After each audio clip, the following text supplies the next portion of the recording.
So, what we promised in the last podcast is we will speak about bad guys, right? The scammers, the The liars, the scammers, right? cheaters. Yeah. Okay, cool. So, let's start from you. Do you have some experience with them? I mean, I think if you're in Egypt long enough, pretty much anyone will. Even the Egyptians themselves will have experience with this. Okay. Can you have some details? I mean, it's like different kinds of levels of scammers here. My first Egyptian husband is a fine example. Only he didn't really scam me because I'm unscammable. I think we talked about that before, because I don't have like a job, and I planned on staying in Egypt and not immigrating him to America. And so he got nothing from me, but he tried. He tried. He portrayed himself as one way, and then after we got married, he did like a 360 and was like a completely different person, and all he cared about was using me to go to America. And his exact words were, "You are American, it's easy for you. You go to America, you get a job, you buy house, you buy car, and then bring me. It's okay, it's easy for you." No, it's Okay. not like that. It is not easy because I'm American. Okay, it's like some Egyptians and other people around the world seem to think there's like this giant misconception, and it's exactly what it is, that there's like this American dream, and if you can just set foot in America, then you have like endless opportunities, and that is so far from the truth. Yeah. And the grass is not always greener on the other side. I could see how they would think that, but there's a very different, reality. Not all Americans are rich. I certainly am not a rich American. I'm just a regular person from a working class family, middle class, I guess you could say. And, you know, we're not swimming in money and have Lamborghinis and all of that. Yes. I mean, if anything, if they're looking for someone with money, they need to look to the UAE. When I was there, wow, I'd never seen so much money in all my life. That's true, I agree with you. But I believe that Egyptians just learning from what they see in the television, always in Yeah, NBC2. yes. Alle NBC2. Yeah, of course. They're the American are always successful and rich and everything. But I believe like in the America the life must be very hard. I believe that the people have to work very hard to get some success if they succeed. And not everyone You know, succeeds. it is really hard, and I was lucky because I did have I made like the level of income where you qualify for like Medicaid and food Mm-hmm. stamps and things like that, and I was working two jobs and I qualified for that. Okay. Yeah. So it's not an easy life, and I don't have a college degree, and even those that do have college degrees, it's a very competitive atmosphere. And another note would be like, if you're an Egyptian, let's say you're an engineer, you have a degree, your degree might even be useless in my country. You might have to take like a course and get like a certificate for something, in order to Mm. qualify, because they may not even look to your degree as being relevant. And It's they seem to yeah. not understand that sometimes. That's actually for me horrible. That's exactly life only about money, work, and no family, no free time, no time for your hobby, anything. Not the enjoyment of the life. Yeah. I mean, I can understand, like, I mean, okay, we have poverty in America. We do, but I'm sorry to say, it's nowhere to like the level here in Egypt, at least not that I have seen. The poverty in Egypt is some of the saddest. No, it is the saddest I've seen, Yeah. in certain areas of Cairo, like in Baba, for example. I know I lived there briefly, and it's really sad to see some of Yeah, the I saw it conditions that too. the Yeah, it was people live horrible. in. So you can see, like, if you're living in that kind of environment and you're struggling to put food on the table, I can understand why, men in particular would want to do literally anything to escape that environment and try to better themselves. it's just sad that they have to go about it the wrong way. But No, I Amira, but mean, it step. is like a survival skill, you know, but it's not, it's just not okay. You know, But you know, there's really no, that's a good point, Amira. I wanted to stop for a second, just stop, because what I saw, so if someone is really, really poor, okay, so mostly these people do not ask to go out from Egypt. My experience, what I saw here in Egypt, the guys who go out from Egypt are, for example, from the middle class or even the rich one. But the poor, yeah. absolutely the poor, no. They are grateful for anything you give them. At least that's what I experienced.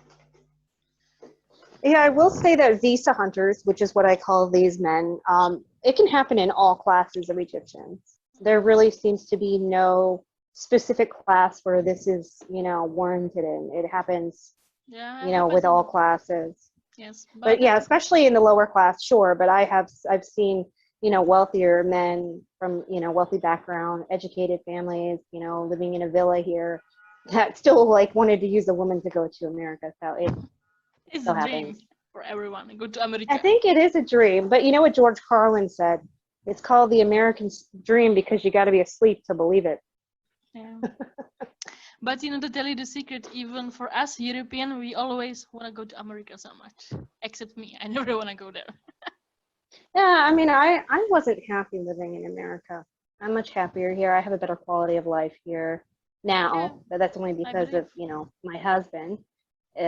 When I was living here before I met my husband, you know, it wasn't that great, you know, but I still love it here. You know, Egypt has soul, and I felt like my life had purpose here.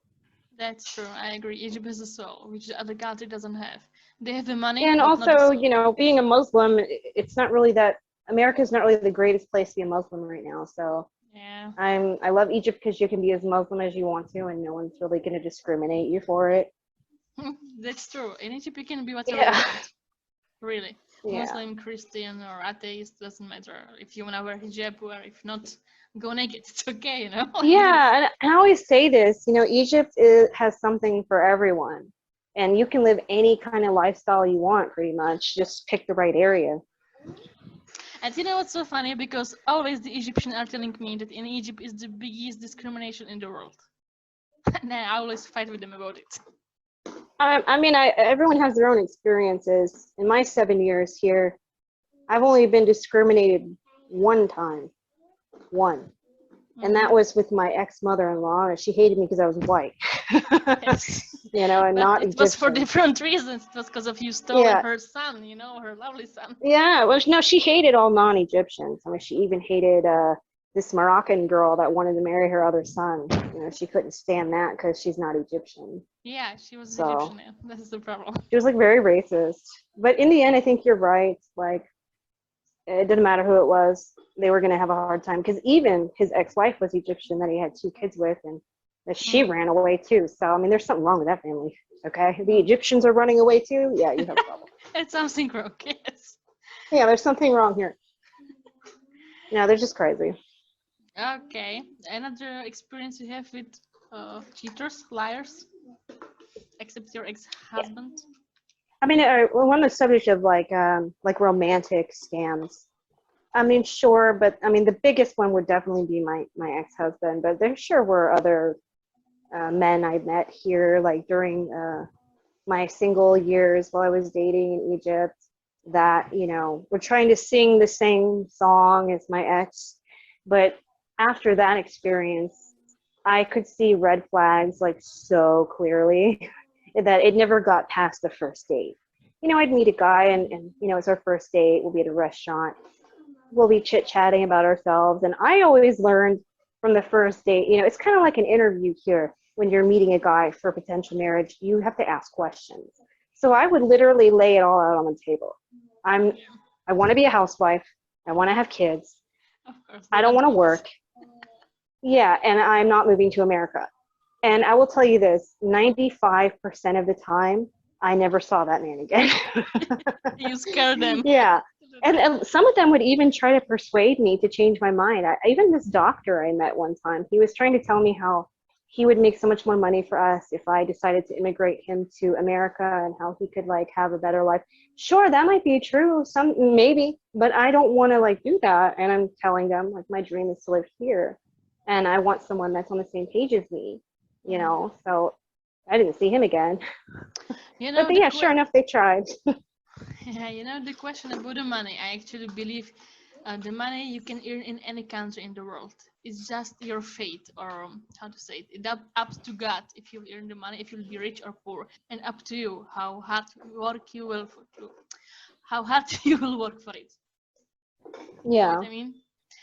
yeah, absolutely. And I'm Because someone, I don't like to work, so and yeah, I just don't like, okay? I mean, there should be no shame in that, because I sure as hell don't shame women who want to work and have a career and have kids too. That's fine. Do what you want. If you want to have a job and you want to be married, you want to pay like 50-50 with your husband, and you want to have all this stuff and have your kids and have a career, okay. But don't discriminate me because I want to be a housewife and not work, and I want someone to like provide me. That's like my choice, okay? yes, I agree with you. I mean, absolutely. Like, I believe that women should not be forced to work. Like, she should choose by herself what she can afford, Yeah, because not all women can afford it, exactly. honestly.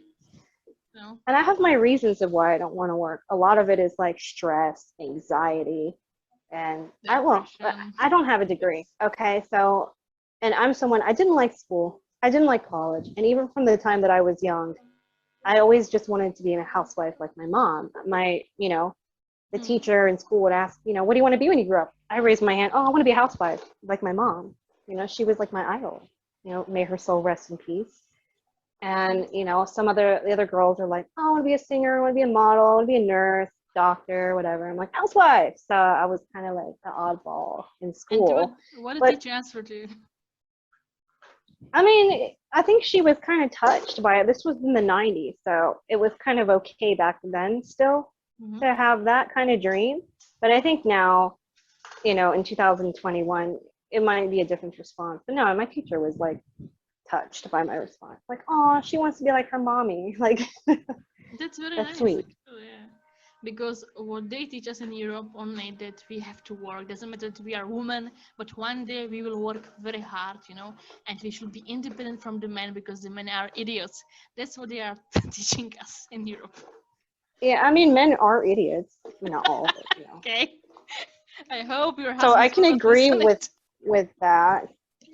I will say this, that because of like feminism, feminist extremism, that the Hmm. standards for women, especially in America where I'm from, I don't know about Europe because I've never been to Europe, but the standards for women now are just insane. They even make rap songs about it. Like, if you're not independent, you got your own house, you got your own car, 2 jobs, work hard, you a bad broad. Like, okay, you're making songs about like the men have more expectations now. I was denied like so many times in relationships, like because I didn't, want to be that person. I wanted to be the wife that the man comes home to every day, and she has a clean house, dinner on the table, a couple of kids.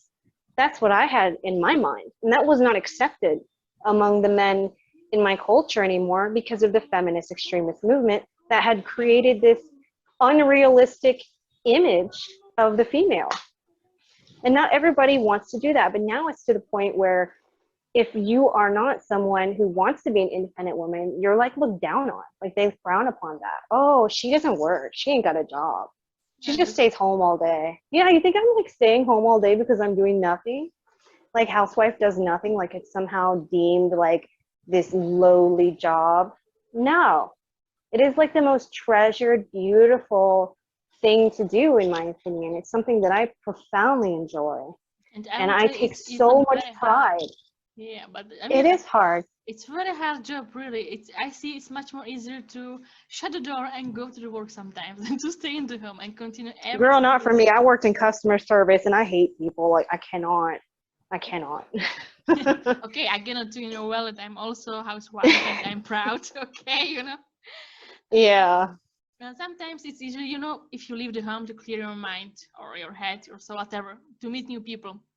But to stay in the house, Yeah. not that easy as the people think. They think, okay, she's home, she's doing nothing. But that's not true at all. We're doing all the Yeah. I thing mean, I every have second. like I have like a life too. It's not all about the home. You know, I go shopping. I have friends. I have like Yeah. my mom friends here. They live in my neighborhood. We get together. Our kids play. You know, I have my friends that they crochet with me.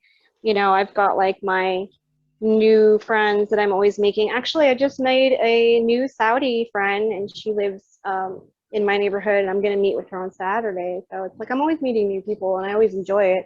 And my husband is definitely not one of those people that's like, oh, you can't like go out of the house and you have to be a prisoner in the home. No, he's not like that. He's very social. I'm very social, and that's Mm, completely fine. you are lucky, Amira, because I just have a very old friend. Let's say, okay, I was just chatting with her now, and she was telling me that that's what her husband is doing with her. He forbids to meet anyone, her family, her friends. She can go anywhere. She can go shopping by herself. So sometimes it's a That's really nightmare. unhealthy behavior. That's really Yeah, unhealthy. but it's even And worse. that's another thing that my ex-husband did, you know, and that's part of the scammer tactic too, is a lot of times when they are with a girl because they want something, they want to isolate her from like everyone that she knows. So Mm. those people can't like tell her, hey, there's red flags, what's going on, this isn't right, this is culturally wrong, you know, they want to keep her away because they know, and my ex-husband knew if I were to go out and meet people, I would find out that my situation was not normal here. Yes, true. But these people are bastards, Amira. Really, they are Yeah, bastards. and there's a lot of scammers here. I mean, not just in Cairo, but I would say like the some of the most well-known scammers are going to be found in the Red Sea cities, That's Hurghada, true. El Sharm, Guna, Sharm el-Sheikh. Sharm el-Sheikh, Dahab. These places are infested with men looking for whether it's immigration or just cash or a woman to have sex with. Because I mean, emotionally scamming someone exists here too. You know, orphy marriage. Oh, let's get married. And then you find out it's like an orphy, and she doesn't know it's orphy. She doesn't know what orphy is. She's not from here. She doesn't know that's a sex contract, and that's like culturally frowned upon by the vast majority of Egyptians that would never even consider doing an orphy for their daughter. You know, she Yeah. has no idea. And then he's asking her, "Oh yeah, so my mom, she has like cancer. Can you please send us money because you know, I'm poor and I have like a, you know, a little job here and I cannot afford." And then, you know, she's like scammed out of thousands of dollars and has become his cash cow and thinks that, you know, it's normal because in her country that might be normal to like help out a boyfriend with medical expenses, but here the men are financially responsible for the women, you know, most of the time. So that's not, it's not something normal. And these men Mm. that are doing this to these foreigner women normally are doing it to multiple foreign women at once. They use this tactic as sort of like their own part-time job, scamming women. Like this is a job for them. Okay, Yeah. so it's easy for them to juggle these multiple women at once and get money from them, and that's how they survive. This is how they live.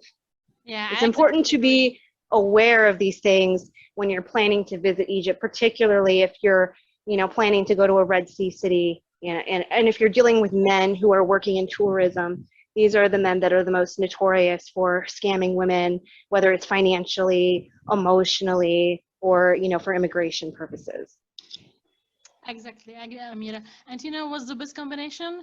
If they are scamming the old women from money or getting out from Egypt. That is absolutely true. And this is another important thing for women to be aware of is, and I really hate to say this, but it needs to be said, it's very true. And these women need to protect themselves, but these men particularly choose, they purposely look for older women, significantly older women. They look for overweight women and they look for single mothers. And Exactly. it's not that there's nothing wrong with being any one of these women, okay? Women are powerful and beautiful no matter, you know, how old you are, Yeah. what you look like, or your situation. Hmm. It has nothing to do with that. It has to do with in the scammer's eyes. These women are deemed the most easiest and most vulnerable to manipulate, to get themselves the outcome that they want at the fastest way possible. That's how they see it. Yes, I agree. But you know what's the bad luck? That the women actually do not believe it. They always believe that they are the exception one. They really love them. And if you tell them, they are angry at you at the end. Yeah, I mean, sure, there's always exceptions to everything, but yeah, the vast majority, unfortunately not. Yeah, like the 19% will not be, 95% will not be the exception. And it's important to know your rights, you know, as a woman going to marry a Muslim man. It's important to know like what's culturally acceptable and what's culturally frowned upon, to know, you know, the norms when you're coming here. So that way, you know, let's say you did fall in love with an Egyptian, you But should really, know that if he's yeah, hiding you from his family or something like that, that's completely not normal. And that's something very frowned upon. It's not okay. well, not normal is the Orphy contract. I really don't understand why the women are signing it, why they agree on it. You know, it's for me, I don't understand how come. I think a lot of it has to do with lack of knowledge. I mean, most of the women I meet that are in an Orphy arranged marriage, like they don't understand like what exactly an Orphy contract Oh, is. Amira, I met in the last year like I swear like 100 women about this case, okay? And I swear they knew very well what does it mean. They signed it and they was very happy for it that they can be with their love. So this really I cannot Yeah, for understand. them, it's like, you know, they think it will probably be, you know, happy ending. And also, you have to keep in mind that these women are going to believe whatever the guy they're with is telling them. They're going to believe all this stuff that he's feeding into their head because emotional manipulation is very, very prevalent here with the scammer. He will make her believe that, oh, it's okay, it's Orphy, but you know, we are going to get married one day for real at Ministry of Justice, and we're gonna have wedding, we're gonna have kids, we're gonna be together. I'm going to tell my mother about you finally, and then none of this happens. And he just keeps taking and taking from her. Or maybe he's not taking anything at all. Maybe he's just experimenting sexually with different foreigner women because he knows he can't really do this with many Egyptian women. And a lot of Egyptian guys, they want to, you know, experiment out there with different women, and this is their ticket to do that. That's true. But it's very good to mention that the Orphic contract is protecting only the man, but never the woman. Like whatever Yeah, the, it's if not she a gets real pregnant marriage. or anything, so she is fucked up, the woman, really. She has no rights here in Egypt. Yeah, no Egyptian woman, you know, respectable Egyptian woman and her family would ever accept to be Yeah, into an Orphy marriage. So, it, you know, why should you as a foreigner accept something that, you know, an Egyptian national would not? yeah, exactly. And also, I hate when the boys are telling to the women that they can't marry them because it's too expensive the wedding and too much paper, and they have to pay too much money to the government. You know, it's always funny Oh, for me. yeah. There's always some excuses. There's always something. You know, it's just you got to be aware of those red flags and you need to know your rights. You know, men here are financially responsible for, you know, they're head of household. They're responsible for the women and the children. Mm-hmm. And of course, it's normal in some, you know, lesser financially privileged families where the women work too. But even in those cases, you know, she's willingly and knowingly forfeiting her rights in that marriage in order to, you know, keep a roof over their heads because maybe they're struggling or whatever. And in the eyes of God, in the Quran, in Islam, this is considered a selfless act of charity on her part. Okay? So if you're a foreigner woman and you're going into this relationship with your Egyptian with a Western perspective on it, financially, you could be putting yourself at risk for financial fraud and scams and marriage fraud and all kinds of other things. You have to protect yourself and protect your assets until you know, at least you're 100% sure that he's in it for the right reason. Yeah, absolutely agree. You told it really very beautiful. But simply marriage like Orphy, never, never go for it. I really, Run, run, run, run, run. exactly. I mean, hey, unless you know you want to have fun and you're just here to have fun and you're And it's not going to give okay. anything to them, go Take it for like it, a girl. fun. Have yourself some fun. Go, girl. You know, but if you're, you know, thinking it's going to be a real marriage, no. Never And no respectable Egyptian guy will would do. ever do an Orphy. I don't care Yeah, how his background is. I don't care if this motherfucker has $1 million. If he's doing an Orphy, he's not a respectable guy. At least not with you. He's not serious about you. If an Egyptian guy is serious about a foreign woman and wants to marry her, he will take her ass down to the Ministry of Justice and make that shit official, okay, and go to the embassy and get your paper stamp or whatever it is you got to do. He will go through all the proper legal channels to make sure that it's a legitimized marriage by Egyptian law and in the eyes of God and everything else. And you know what? I always advise the people, if you don't want to make the like a normal marriage by the government, okay, so go to the masjid and do it in front of God, at least like this, you know, because you always in the masjid, the religion wedding, you always sign a papers that you are official together. At least this is better than Orfi. I mean, anything's better than Orfi, even though I don't think getting Islamically married at a masjid is that much of an improvement, but I would have more respect for a guy than asking me for an Orfi if he asked me for that, but I still wouldn't do it because I want my rights. Of course, that's true. But you know, I get they actually get amazing email, and maybe it's question on you. Maybe you can advise us something. It was actually from a man who wrote me that he was watching my YouTube videos, okay, and that he needs my advice. That his mom, which is older woman, found Egyptian man 20 years younger than her, and he doesn't know how to stop it, how to make her see what's the reality. What you will do? I mean, there's really nothing you can do.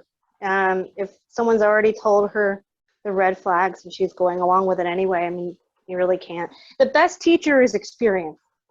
If these people are, you know, being told the red flags and they have multiple people saying, hey, this isn't normal, and they're still doing it, that's because love is blind and they have to learn the hard way. At some point or another, most women go through a relationship in their life where they learn something the hard way. This is probably her learning experience. But it's kind of hard because it's her son Amir, you know, and he told me that she is spending the family money on the guy, on the Egyptian guy, so he's afraid about even the money of the family, you know. Yeah, I don't know what to tell him, you know. Best of luck with that, but these situations happen all the time. When he see that the man is using her and she cannot see it. It's really so bad. I have a lot of friends in relationships and, you know, friends, acquaintances, and people that, you know, I'm talking to on Facebook that message me that are in similar circumstances, you know, with, you know, either it's them or someone they know and they don't see it. They're not going to see it. Come on. Like, I've been in a relationship before, like years ago, where I wasn't seeing the red flags that were in plain sight. And it took me, you know, some time to like get a grip, and then you look back after it's over and you've healed, you're like, oh, I'm so stupid, why didn't I see it? You know, everyone has that duh moment later when it's too late. Yeah, when it's too late.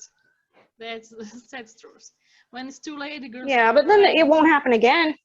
I can tell you that every relationship that I've had that failed, I learned something from it, okay? And I didn't repeat the same shit over and over and over. I made different mistakes with different men, but they were never the same mistake twice.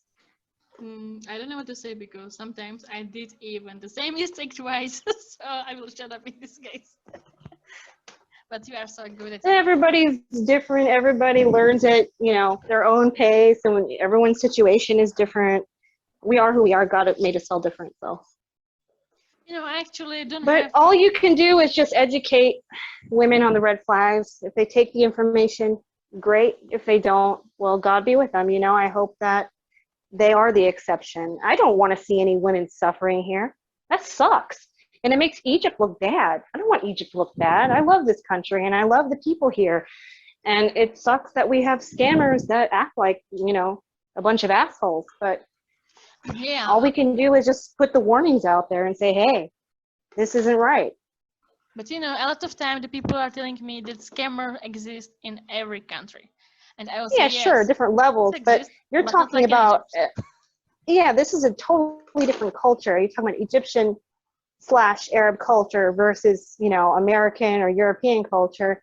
There's different levels and different red flags here that don't exist over there. Okay, so yeah. Absolutely agree. Simply, it's our job to protect the woman. But many women are misunderstanding and they think that we are attacking them, but it's really not. We just want to help. That's our job. Yeah, we don't want to see anybody, you know, get hurt. I've been hurt before. It's not fun. I wouldn't wish that experience on anybody. And it's really painful, you know, when you find out that you're with someone that says they love you, that they're actually just using you for something or trying to use you for something, no matter what it might be. That's like the worst feeling ever, you know, with someone that, when you say you love somebody, you're putting your trust in them, like you're being vulnerable with them.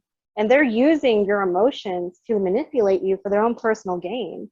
And I understand that the economic situation in Egypt isn't the best.